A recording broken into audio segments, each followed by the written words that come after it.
Territorio. Territorio. Territorio. Igualdad. Igualdad. Igualdad. Igualdad. Un podcast de la Delegación de Igualdad del Ayuntamiento de Mérida.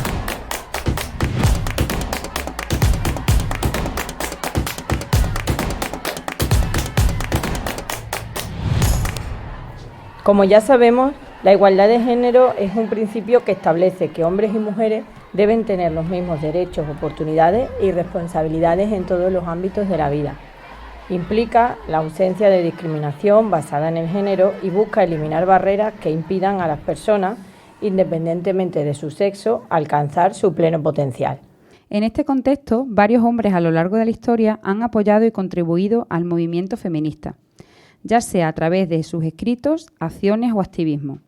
Algunos de ellos son François Paulin de Labarre, considerado por algunos como el primer feminista, Joan Stuart Mill, filósofo y economista que defendió el sufragio femenino, o Qasim Amin, un intelectual egipcio considerado precursor del feminismo en el mundo árabe. En la actualidad existen varones que abogan por la necesidad de desafiar la masculinidad hegemónica y construir masculinidades más equitativas, que permitan a los hombres y mujeres vivir de manera más plena y contribuir a una sociedad más justa. Afrontamos un nuevo curso escolar, por lo que hoy se sienta a conversar con nosotras un profesor que apostó por impartir la asignatura de igualdad de oportunidades entre hombres y mujeres. Para esto tuvo que cuestionarse sus propias creencias, comportamiento, reflexionar sobre cómo ha sido socializado en su relación a su género. Hoy tenemos con nosotras a Ricardo Hurtado, primer varón en nuestro podcast, y un claro ejemplo de nueva masculinidad, como oportunidad para ofrecer un camino hacia una sociedad más justa, más igualitaria y más saludable, donde los hombres puedan vivir una masculinidad más auténtica y plena, en armonía con sus emociones y en relaciones equitativas con los demás. Bienvenidas y bienvenidos a este espacio donde la conversación se entrelaza con historias que inspiran, conmueven y abren nuevas maneras de mirar al mundo. Somos Cristina y Noelia, agentes de igualdad del Ayuntamiento de Mérida. Quédate con nosotras que ya comienza Territorio Igualdad. Igualdad. Para empezar, permíteme, Ricardo, que contemos algunas cosas sobre ti. En este caso es profesor y jefe de estudio del Instituto de Educación Secundaria del Santiago Apóstol de Almendralejo, doctor en Filosofía con mención internacional por la Universidad de Sevilla. Más de 30 publicaciones, entre ellos libros y artículos en revistas nacionales e internacionales, centradas en los orígenes del feminismo en el siglo XVIII. Ha participado en decenas de congresos nacionales y europeos. Desde el 2018 imparte la asignatura Educación para la Igualdad de Género. Hola Ricardo, buenas tardes y muchas gracias por estar aquí con nosotras. Hola, ¿qué hay? Buenas tardes y gracias a vosotras por contar conmigo. Bueno, pues para empezar, en primer lugar, Ricardo, lo que nos gustaría es que nos contara cuál fue tu motivación para hacerte cargo de la asignatura de Educación para la Igualdad de Género. Vale, pues motivaciones, ahí yo destacaría 4 fundamentalmente. La primera es que como profe, pues me daba cuenta de que la cuestión de la igualdad entre hombres y mujeres y la violencia de género no tenía un tratamiento específico en los institutos.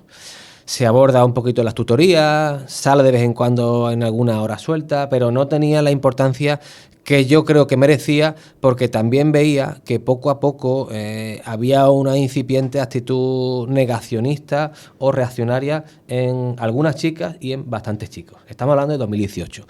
Luego, otras motivaciones que están detrás de esta asignatura pues son básicamente 3. La primera es que en mi casa los roles están invertidos. En mi casa, mi padre fue el que se prejubila cuando yo era pequeñito para cuidarme, para llevarme al cole, para recogerme cuando estaba malito. Y mi madre es la que se queda en su trabajo porque tenía posibilidad de crecimiento. Tanto es así que durante bastantes años de mi infancia yo he vivido con mi padre en Cáceres, mi padre es cacereño, y mi madre ha estado viviendo en Sevilla y trabajando en Sevilla porque fue progresando profesionalmente. Eso para mí era lo más normal del mundo, pero claro, cuando yo entraba en otras casas me daba cuenta de que no de que lo normal era que la madre se sacrificara por la familia y el padre se centrase en lo profesional. Roles tradicionales. Exactamente. Luego el otro motivo también es un motivo académico. Yo hice la carrera de filosofía en Sevilla Y durante los 4 primeros años no estudiamos a ninguna filósofa, eran todos filósofos. Y en cuarto de carrera cogí una optativa un poco a ciegas y ahí conocí a una profesora de la facultad que se llama Gemma Vicente Arregui, que fue la que me abrió los ojos a conocer a que había filósofas importantes en la historia. Ella fue fundamental en mi recorrido académico e investigador porque gracias a ella hice una tesis sobre una filósofa y hoy en día sigo dedicando mucho tiempo a una de mis grandes pasiones, que es la investigación de filósofas del siglo XVIII. Y luego la cuarta y última motivación que está detrás de esta asignatura es una motivación personal y sentimental. En mi casa, en mi familia materna, pues tengo una tía que sufrió lo que hoy en día se dice violencia de género. Estamos hablando de los años 70-80, es una tía materna, cuando no existía una ley que protegiese a las mujeres ni que protegiese a sus hijos. Y bueno, pues mi tía sufría constantemente abusos y agresiones por parte de su marido. Mi tío bebía con frecuencia y en una de estas situaciones él llegó muy tarde y algo pasaría en casa que mi tío descargó toda su agresividad sobre mi tía, dejándola ciega de los 2 ojos. Mi tía hoy en día tiene una paga de la ONCE, está totalmente incapaz para trabajar, para moverse en casa requiere de la ayuda de sus hijos. Y bueno, esa situación a mí cuando la conocí verdaderamente, porque al principio, para no hacerme mucho daño, mis padres, sobre todo mi madre, que es su familia directa, no me lo quiso decir, me lo indicó, pero no con mucho detalle, pues es una cosa que me impactó. Me impactó porque es una persona muy cercana a mí, porque me impacta cada vez que la veo saber ese sufrimiento que hay detrás de esa ceguera. Y por supuesto porque también detrás de esa víctima de violencia de género hay lo que hoy en día se llama una violencia vicaria. Mi tía materna tenía 3 hijos, de ellos uno pues, se suicidó, otro ha tenido problemas con las drogas y de los 3 pues el mayor es el que está tirando del carro y se está sacrificando su vida por mi tía. O sea que es una suma de 4 grandes factores. De la violencia machista que influyen en toda la familia. Exactamente. Además, mi familia materna es una familia de clase acomodada sevillana, mi madre es sevillana. Bueno, pues toda esa suma de factores es la que me impulsaron en el año 2018 presentar como una materia específica en nuestro centro, el Santiago Apóstol, la asignatura de Educación para la Igualdad de Género. ¿Y qué respuesta está teniendo en el alumnado? Porque es notable tu implicación, ¿no? Y sobre todo tu sensibilidad con el tema, pero queremos saber pues qué respuesta principalmente encuentras en tanto las chicas como los chicos. Pues la respuesta en líneas generales es muy positiva, porque cuando la asignatura se pone en marcha en el curso 18-19, pues yo creo que la elegirían 15, no más de 15 chicos y chicas de tercero de la ESO. Estamos hablando de una optativa que se oferta en tercero de la ESO con 2 horas. Y han pasado bastantes años, 7 cursos, y este curso tenemos 4 grupos. En total, más de la mitad del alumnado de tercero de la ESO coge esta asignatura, una asignatura que está en la misma franja horaria de otras materias también muy atractivas, como francés, portugués, música, cultura clásica. O sea que yo veo que hay una demanda cada vez más importante de alumnado que quiere coger esta asignatura. Muchas chicas muy comprometidas con la igualdad que cuando empecé la cogían un poco a ciegas y ahora sí tienen un compromiso muy importante, y también hay que decirlo, pues algunos chicos que han dado un paso al frente y consideran que es una de las ideas básicas de mi filosofía, que el feminismo también es una tarea de hombres. Qué bien. Antes de continuar haciéndote la pregunta que tenía, sí que quería hacer un matiz con respecto a lo que has dicho, que me ha parecido muy interesante, que vienes de una familia de clase, pues podríamos decir, acomodada. Sobre todo porque las personas que no tienen mucha idea de cómo sucede, o sea, quién se puede enfrentar a una violencia machista o violencia de género, siempre creemos que viene por parte de familias desestructuradas, familias que están en esa franja de vulnerabilidad que hablamos a veces, ¿no?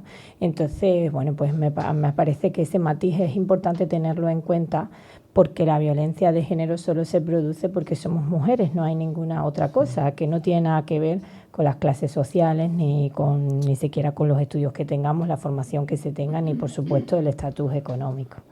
Pues sí, de hecho es que en mi familia, mi padre viene de una clase social baja, cacereña, que se vio muy afectada por la guerra civil y por la dictadura de Franco. Mi padre es el primero que logra tener unos estudios superiores. Mis primos, que son bastante mayores que yo, ninguno ha tenido unos estudios más allá de un ciclo formativo. O sea, una familia donde, desde un punto de vista prejuicioso, parece ser que hay más papeletas que la familia de mi madre, que es una familia de la burguesía sevillana, donde hay familias acomodadas que viven y vivían en el centro de Sevilla. Mi abuelo era jefe de banca del BBV. O sea, ahí en principio parece ser que esas cosas no pasan. Pues exacto, pasan también. No hay barreras económicas, sociales, raciales. Esto es una cuestión transversal. Sí, sin duda. Y volviendo a tu aula, a tu materia, me imagino que, pues como hablamos, tú también has dicho que estas asignaturas se están partiendo desde el 2018, por fortuna ya tenéis 4 grupos, pero ¿qué resistencias también te ha tocado enfrentar al abordar la asignatura de igualdad de género en el aula? Pues algunas hay. Es verdad que sobre todo algunos chicos cogen esta asignatura un poco pues, por descarte, por evitar otras asignaturas. Dicen, bueno, voy a coger esta, que a ver si es más facilita. Y claro, cuando se ven ahí en el aula y se dan cuenta de que se tratan cuestiones como la violencia de género, la igualdad entre hombres y mujeres, el respeto, el amor tóxico, pues se sienten un poco ahí a la defensiva. Entonces también es tarea del docente pues tirar de mucha mano izquierda para intentar darle la vuelta al discurso y que esos chicos, que son pocos pero que los hay, no vean ni la asignatura, ni al profe, ni la temática como un enemigo, que es una cuestión importante. Nuestra tarea también es pues, convencer y atraer, sobre todo a los chicos, a la causa feminista y la causa de la igualdad. Pero es verdad que hay cierta resistencia. Muchas veces también la encontramos fuera de la asignatura. Cuando, por ejemplo, pues ponemos en marcha alguna actividad vinculada con alguna efeméride, el 25 de noviembre o el 8 de marzo, pues algunas familias son reticentes. Y pongo un ejemplo concreto. Este curso, los 3 centros educativos públicos de Almendralejo, de secundaria, hicimos una marcha por el 8 de marzo y por primera vez, desde que yo soy jefe de estudio, pues algunas familias se comunicaron con nosotros para decirnos que sus hijos e hijas no iban a participar en la marcha. Algunas familias, madre en este caso, pues incluso justo antes se plantaron con el coche en la puerta y se llevaron a sus hijos y sus hijas porque consideraban que no, que eso no era una cuestión, que no participaban de eso porque ya estaban en contra de esas ideas. Entonces, en la asignatura no me he encontrado grandes problemas, pero sí constato como jefe de estudio y como docente que no solamente el alumnado, sino que también hay algunas familias que consideran que esto es una cuestión elegible, que yo puedo elegir ser feminista o puedo elegir ser machista, como puedo elegir ser racista y estoy en mi derecho. Sin embargo, por suerte, pues incluso tenemos una ley en Extremadura que nos deja muy claro que las cuestiones sobre la igualdad entre hombres y mujeres o las cuestiones vinculadas con el respeto a la diversidad del colectivo LGTBI no son una elección, son una cuestión de derechos, de humanidad y de democracia. Exacto, es así. Claro, por eso nos llamaba la atención, Ricardo, de que en un informe que hizo público Juventud, pues se reforzaban esos datos escalofriantes de que muchos adolescentes varones referían que, bueno, pues que eran machistas, ¿no? O que tenían normalizado actitudes machistas. Por eso, dentro de las aulas, ellos mismos has verbalizado o has visto argumentos que refuerzan esa idearia, o, por ejemplo, como contabas, ¿no? Como familias al final también reivindican, ¿no? Esos argumentos. Sí, lo vemos. En la asignatura no, porque como una asignatura de libre elección, casi todo el mundo que la coge, pues lo coge sabiendo lo que se encuentra, porque ya como hay un recorrido, saben lo que hay y a mí ya me conocen, saben un poco que soy el referente. Pero es verdad que en algunas tutorías, algunas charlas, pues sí vemos una actitud ahí reaccionaria por parte sobre todo de los chicos y algunas chicas. De ese movimiento que yo creo que va en aumento, como también se puede constatar a nivel político, social, económico, pues algo que se ha puesto de moda. Algunos chicos lo reproducen sin darse cuenta de lo que están reproduciendo, otros chicos lo reproducen a sabiendas. Yo creo que detrás de ese movimiento tan potente en la juventud, negacionista, machista o retrógrado, pues ahí hay una suma de factores, fundamentalmente consumidos a través de las redes sociales, que son los que definen esa moda o esa actitud. Y nos has hablado de las familias y del alumnado, pero yo quería hacerte 2 preguntas. En el profesorado se encuentran también resistencias, porque bueno, la libertad de cátedra es verdad que te da lugar a que cada profesor o profesora pueda decir en sus clases lo que considere oportuno, pero apelando a esa libertad de cátedra, pues sí que tenemos conocimiento que en algún momento hay algunos profesores que también niegan pues la violencia machista o la ideología de género que dicen ahora que se llama. Eso me gustaría que nos contaras si te has encontrado eso o te encuentras eso en tu instituto. Y luego, por otro lado, pues bueno, ¿qué estrategias usas tú para desmontar ese tipo de discursos, tanto a lo mejor al profesorado como al alumnado que tiene pues esa resistencia? Respondiendo a la primera pregunta, pues sí, nos encontramos con que nuestro claustro es muy grande, va cambiando de un curso para otro y por desgracia pues ahí no todo el mundo comulga con esta idea. Se me viene a la mente hace unos cuantos años que pues, hubo una charla, organizamos una charla sobre violencia de género y la lucha contra la homofobia, y una compañera se negó a que entrase en una asociación en su grupo a dar esa charla. Entonces tuvimos un poco que tener mano izquierda y al final la charla se dio sin esa compañera. Por supuesto, pues hay gente del centro que sabemos que cuando se hace una iniciativa de este tipo, 8 de marzo, 25 de noviembre, no se va a sumar. Y luego, bueno, pues a veces también nos hemos encontrado situaciones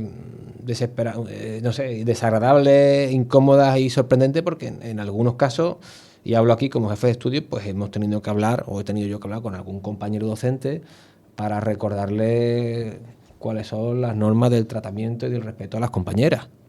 Así que por desgracia, bueno, pues sí, pues no todo el mundo, aunque por suerte la comunidad educativa de los centros públicos yo creo que es mayoritariamente favorable a la igualdad y a la lucha contra la violencia de género, pues hay algunos compañeros que desentonan y bueno, nuestra función ahí es hacerle cumplir la norma y decirle que, bueno, que es que su obligación es tratar a las compañeras con respeto.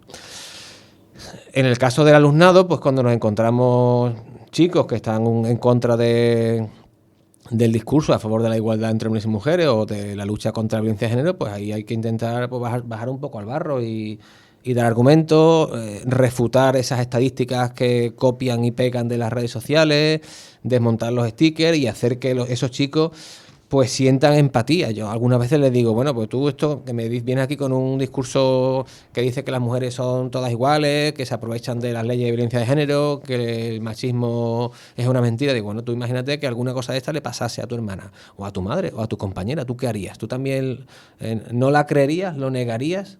Y claro, ahí cambia un poco el planteamiento. Sí, sin duda. Pero claro, tienes que hacer el esfuerzo y luego en una clase con 30 chicos y chicas, pues es difícil tener una atención individualizada para trabajar esas cuestiones, porque es muy difícil desmontar un prejuicio y la costumbre es la peor de todas las servidumbres. Es cierto, Ricardo, que has hablado de trabajo, que al final creo que muchas veces cuando se tiene que trabajar en un discurso hay que hacer un esfuerzo, como nombras, y sobre todo simplemente muchas veces por desmontar todo lo que les envuelve, sobre todo a los chicos y a las chicas jóvenes, los discursos negacionistas, ¿no?, en estos temas que estamos hablando. Pero, claro, entiendo que en la asignatura tienes unos contenidos que formalizar con ellos, y ves que hay un antes y un después cuando cursan la asignatura. Yo creo que sí. Yo soy optimista y creo que el alumnado no sale igual de cómo entra. Cuando entran en septiembre, pues tienen alguna idea, pero van un poco a ciegas. Y, hombre, intentamos que la asignatura sea dinámica. Son 2 horas a la semana. Intentamos que no sea solamente teórico, y el alumnado muchas veces, más que con una clase de teoría, se queda con una charla que da una asociación, o cuando una jueza viene invitada a hablar de los obstáculos que ha tenido para llegar a ser jueza. Cuando participamos en algún concurso donde se elaboran TikToks contra violencia de género. O sea, yo creo que sí, que hay una evolución en el alumnado que cuando acaba y cuando llega junio, pues bueno, pues está contento con la asignatura, ha aprendido.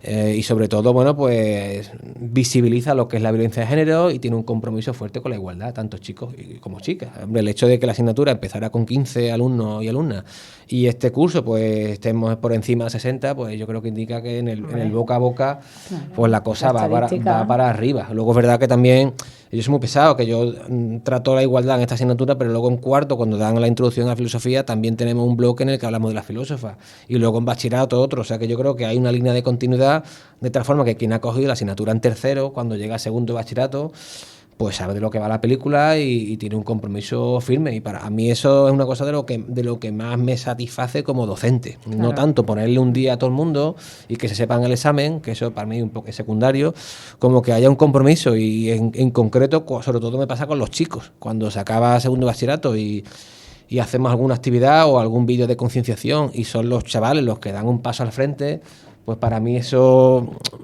es muy satisfactorio, porque ves que no está todo perdido y que la lucha tiene su recompensa y que no podemos tirar la toalla, pese a que, por desgracia, el viento ahora mismo creo que sopla en contra.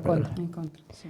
Lo que está claro es que lo que no se nombra no existe. Entonces, bueno, pues está muy bien que empecemos a pensar en mujeres a lo largo de la historia, que han sido muchas y diversas en todas las áreas y en todas las materias, ¿no?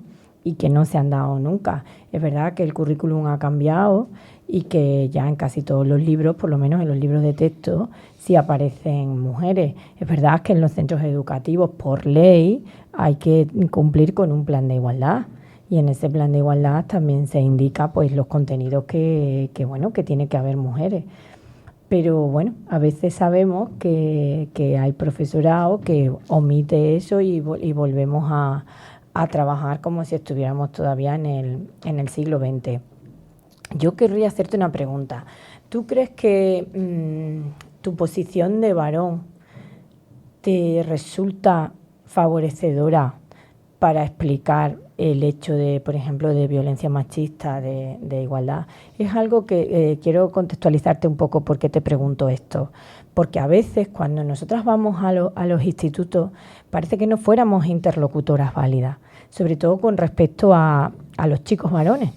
Y hay alguien en un momento que me dijo hace muchos años, cuando hice un curso de violencia sexual, que ella no creía mucho en los grupos homogéneos, pero que al final consideraba que era lo mejor, y que para una sensibilización de este tipo era más correcto desagregar por sexo, porque igual que yo empatizo por ser mujer con lo que le puede pasar a una mujer, porque a mí me ha ocurrido, pues a lo mejor los varones, por el hecho de ser varones, empatizaban más por eso. No sé si ya has olvidado mi pregunta, porque me he enrollado un montón.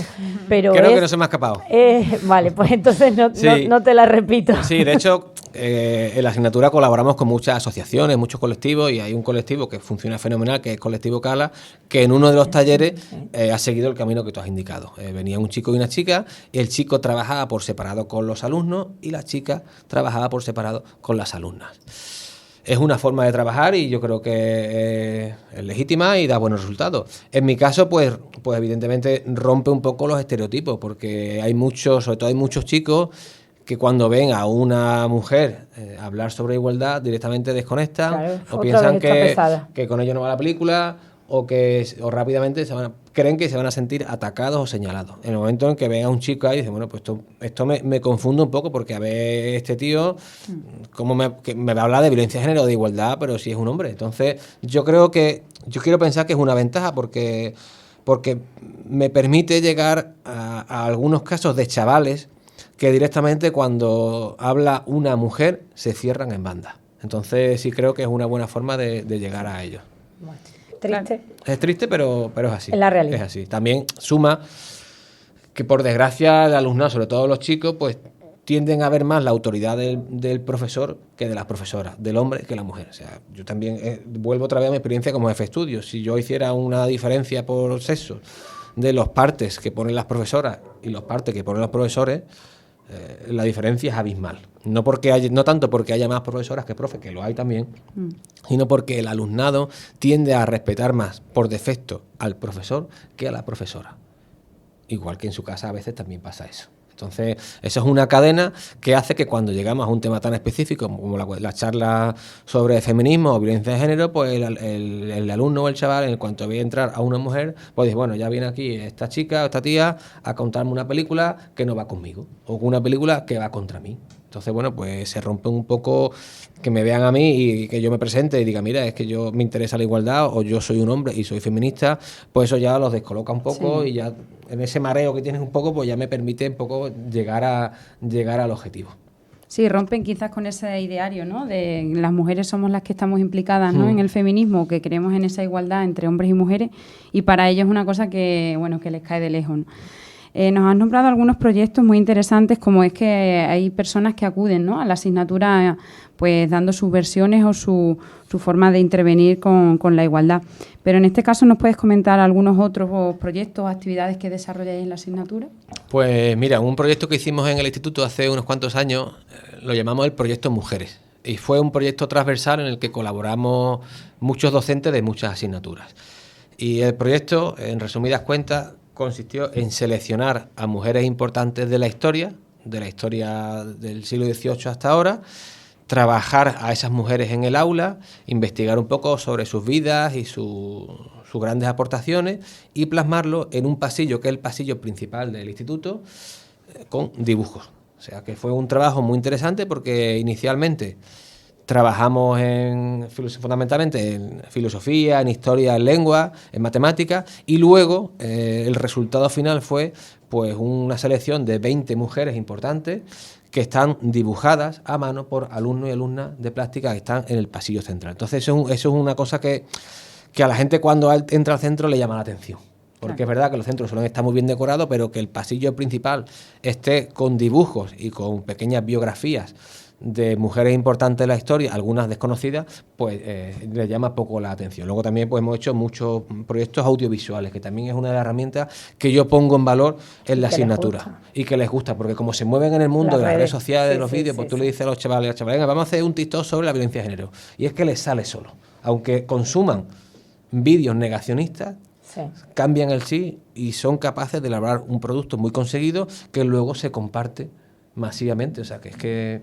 Bueno, y ellos y ellas son partícipes, que sobre todo eso es importante, que en los procesos para romper, ¿no?, pues todos los estereotipos, los roles y sobre todo las ideas que ellos mantienen, pues que sean partícipes, creo que es lo más positivo de todo. Y yo insisto, en estos casos, darle papeles a los chicos y no el papel de te toca el novio tóxico. Porque es que entonces ya se ponen a la defensiva. Entonces se le dice, no, mira, es que te toca el papel de el hermano que descubre que su hermana lo está pasando mal con un chico. O te toca el papel de el amigo que se da cuenta de que su vecina lo está pasando mal. O sea, que si los chicos empiezan a asumir roles, aunque sea únicamente en esos productos audiovisuales, que rompan esas expectativas previas que tienen y se dan cuenta de que hay un vínculo, que la igualdad nos compromete a nosotros, pues yo creo que ya damos un paso al frente. Yo siempre le digo a los chicos, fundamentalmente, que igual que la filósofa Simone de Beauvoir decía que no se nace mujer, se llega a serlo. Exacto. Yo le digo a los chavales, aunque yo sea feminista, yo no he nacido feminista, claro, por desgracia, porque aunque mi padre sea un tío muy avanzado y yo me haya criado en un contexto donde mi padre es en gran medida un referente con elementos femeninos, pues yo he sido chaval y yo he visto y he participado de conductas machistas. Lo que quiero con mi asignatura y con mi experiencia es que los chavales no lo reproduzcan y se pueda cortar ese camino en el que yo me he dado cuenta de que tenía que cambiar o he descubierto un camino muy interesante en el feminismo y la igualdad pues con 24 o 25 años. Pero si lo pueden hacer con 14 o 15, mejor para ellos siempre, y mejor para las chicas que están en su entorno. Sí, exacto. Sin duda. Y bueno, por ir terminando, ¿crees que si esta asignatura tuviera más peso en el currículum, mejoraría la vida de todas las personas? Sin duda. A mí me gustaría que esta asignatura, que es una optativa, fuese una asignatura obligatoria. Ahora mismo en segundo de la ESO, en toda España, hay una materia obligatoria que es Valores Cívicos y Éticos, que son 2 horas a la semana. Ojalá hubiera una continuidad y en tercero de la ESO hubiese una materia obligatoria. De hecho, el desarrollo de mi materia yo se la enviaba a todo el mundo. lo tiene la Junta de Extremadura, lo tiene el Ministerio de Igualdad, lo tiene el Ministerio de Educación, con el objetivo de, el día de mañana, pues cuando haya la enésima reforma educativa, a ver si hacen un hueco y crean esta asignatura como algo obligatorio, porque es que, por desgracia, es que el machismo es uno de los grandes problemas del siglo XXI, es un terrorismo invisible. Si ponemos en una balanza en España las muertes por violencia de género con las muertes por terrorismo o por las muertes con otro tipo de cuestiones así, pues las cifras son abismales. Llevamos 10 días el verano está arrancando y el verano concluye horrible. Y es horrible o sea, los veranos son dramáticos. Y hemos tenido un verano dramático. Claro, entonces seguiremos con el otoño igual. Si comparamos estas cifras, las muertes de mujeres asesinadas a manos de sus parejas o la violencia vicaria, y esos números los llevásemos a una cuestión de terrorismo, pues seguro que la sociedad, las estructuras políticas, sociales y económicas habrían dado una respuesta mucho más contundente de la que dan ahora, porque por desgracia la violencia de género está completamente normalizada en los medios de comunicación y en la sociedad. Nos han nombrado varios desafíos, Ricardo, en este caso, ¿no? Tanto con el alumnado, que ya, bueno, pues parte de la base de tu constancia como docente, en este caso, como en la asignatura, si se pudiera incluir, ¿no? Como comentabas, pero ¿hay alguno otro más que pudieras destacar?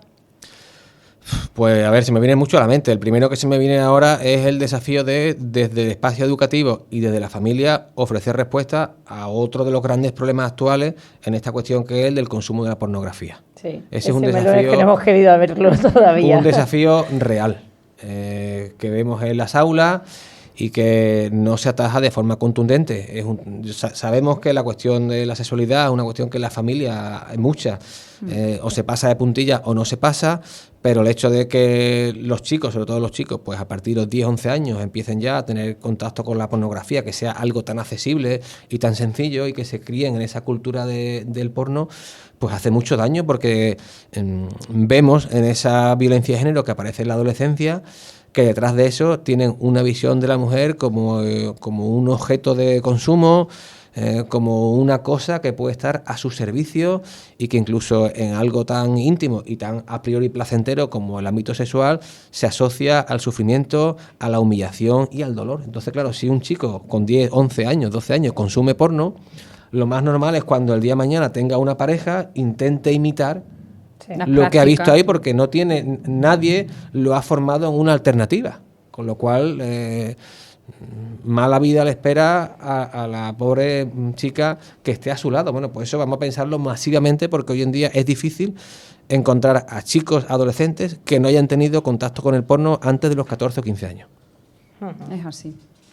Bueno, pues terminamos esta parte, que es siempre como mucho más profunda, de la que hemos disfrutado y hemos aprendido mucho, como con todas las invitadas que han pasado por aquí.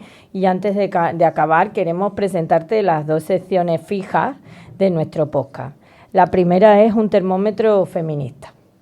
Vamos a realizar 3 preguntas. Cada una de ellas es una invitación para reflexionar de la existencia de desigualdades entre mujeres y hombres. Vamos, que es una lupa, pero tú en esto eres alumno aventajado, ¿eh? Uh-huh. ¿Estás preparado? Venga, vamos a echarlo. Pues venga, vamos allá. Vale, en este caso, Ricardo, la primera es sobre los micromachismos. Entiendo que sabemos qué son. Pues, ¿recuerdas alguno que hayas vivido? Pues mira, el primero que se me viene a la mente me pasa con mucha frecuencia cuando estoy con mi pareja o con las amigas. Y es que yo no bebo alcohol. Entonces, cuando salgo a cualquier bar, siempre me ponen a mí la cerveza o el tinto.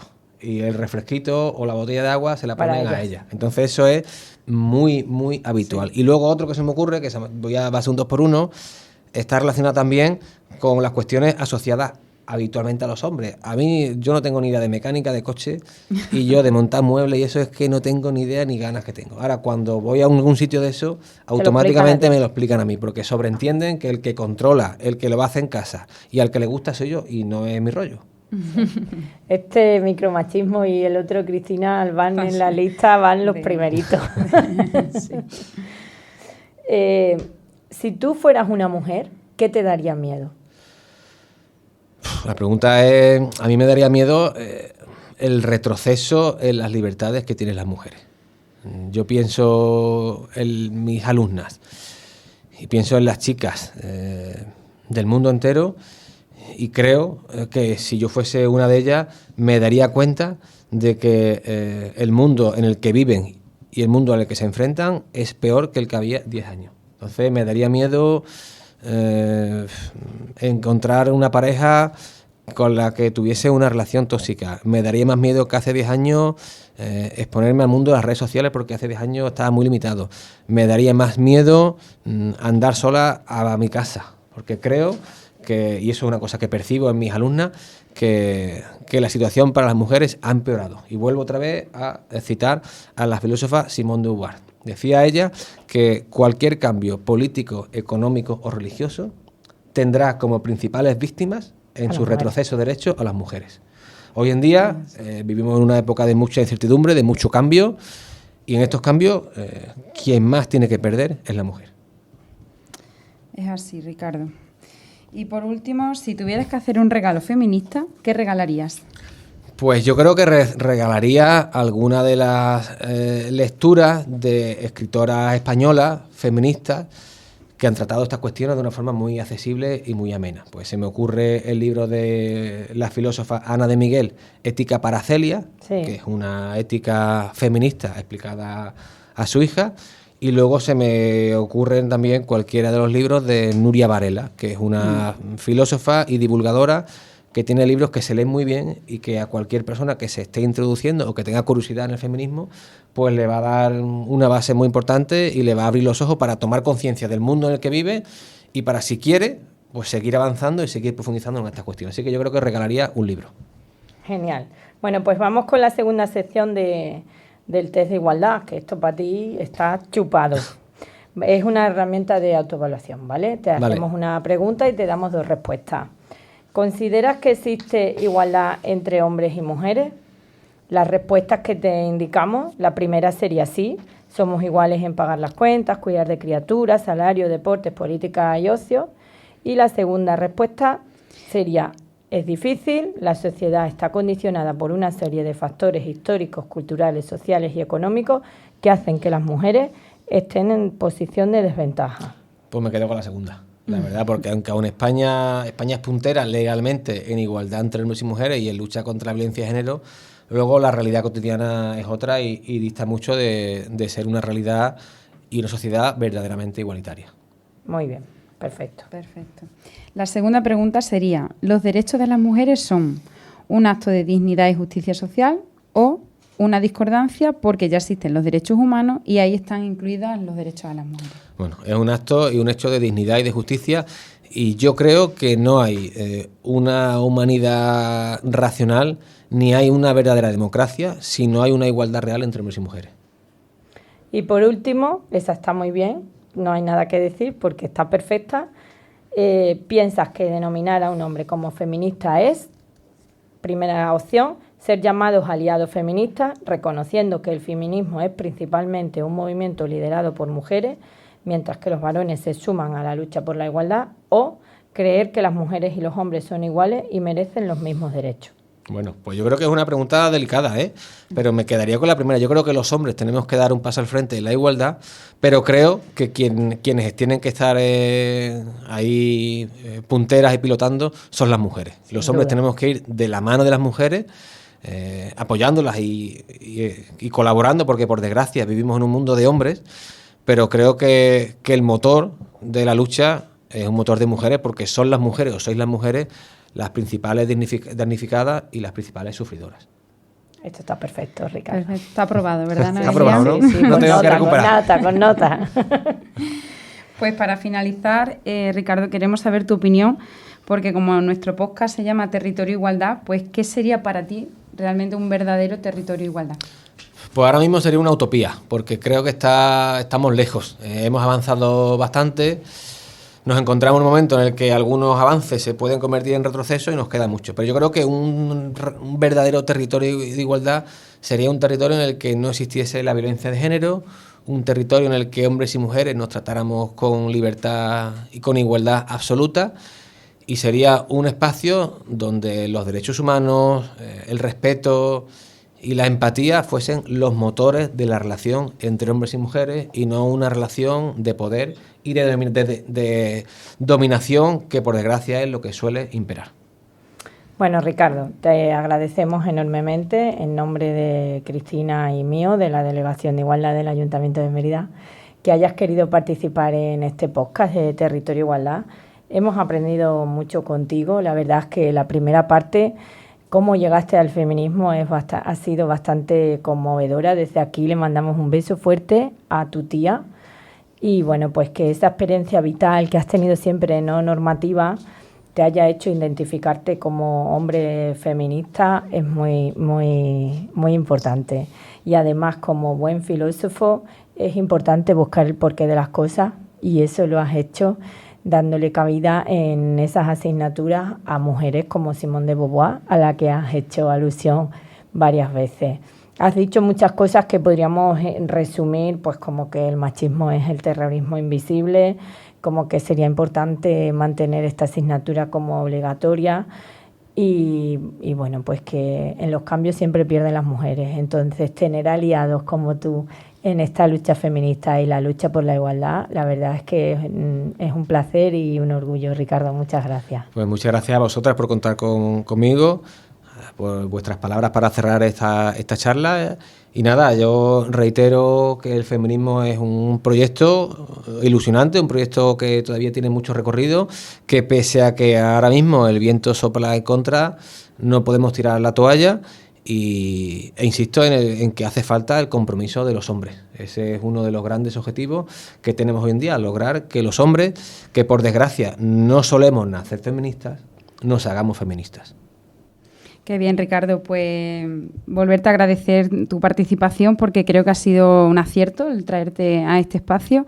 Espero que todas las personas que vean este podcast, ¿no?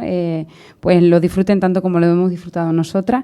Y como siempre cerramos nuestro espacio, no te olvides de transitar, caminar, defender, disfrutar, crear y cuidar tu territorio igualdad. Este es tu territorio igualdad.